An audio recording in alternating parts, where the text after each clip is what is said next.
Bonjour. Bonjour chers internautes. Nous voici encore prêts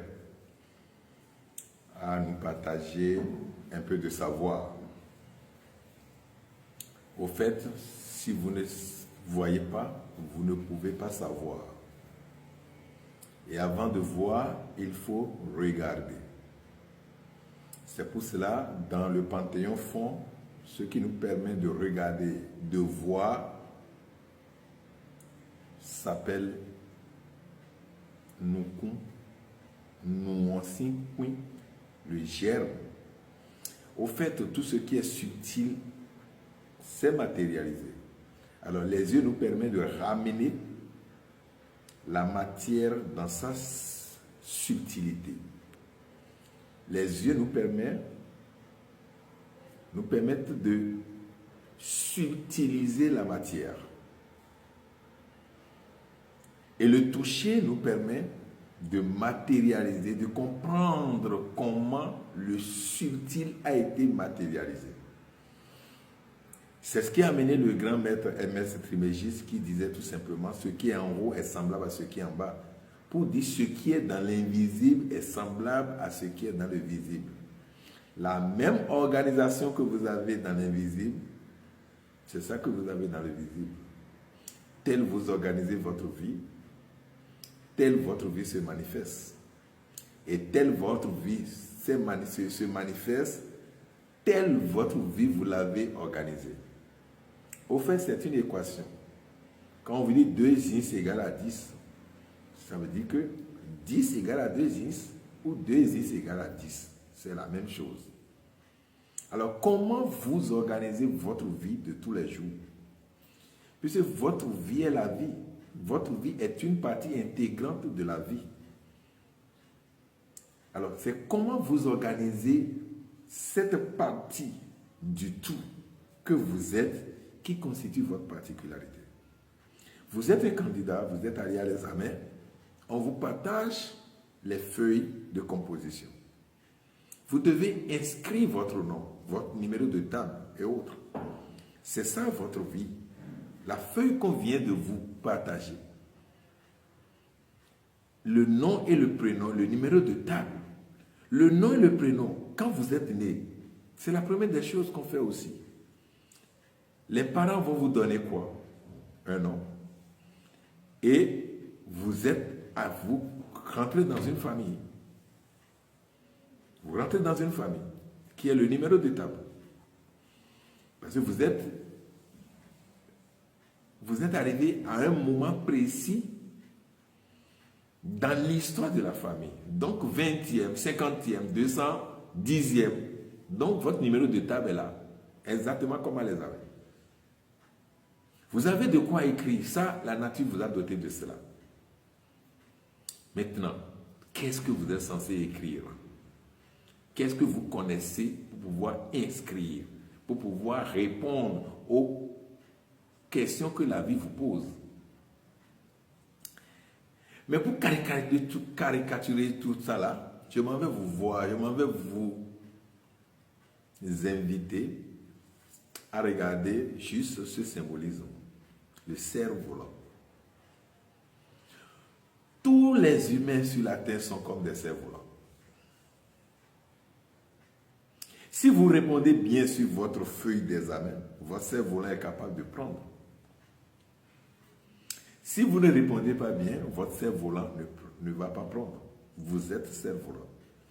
Alors, même si vous êtes capable de répondre, de bien répondre, ou de ne pas pouvoir répondre, comprenez que le fait que votre cerf-volant monte dépend de quelqu'un, dépend des autres, et dépend particulièrement d'une personne de la masse.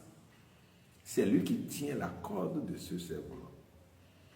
C'est lui qui l'aide à être guidé dans le ciel, à démarrer comme un avion. Mais regardez ce qui se passe avec cerveau. Regardez comment ça se fait. Vous avez un fil mince qui permet de guider le cerf-volant. Vous avez le losange central qui constitue vous-même. Et vous avez maintenant la queue du cerf-volant qui constitue vos ancêtres. Alors, vous êtes un avion taillé sur mesure, le volant ou bien le guidon, le volant, le petit fil que quelqu'un tient et la queue qui constitue vos ancêtres. Imaginez-vous un avion fait avec un numéro de pièces, le numéro pour toutes les pièces composant cet avion. L'avion a un petit problème et vous prenez la queue d'un autre avion qui n'est pas de même calibre que votre avion et vous placez. Même si le pilote arrive à bien guider l'avion, il ne saura pas suffisamment maîtriser l'avion parce que le parallélisme ne sera pas respecté dans le ciel.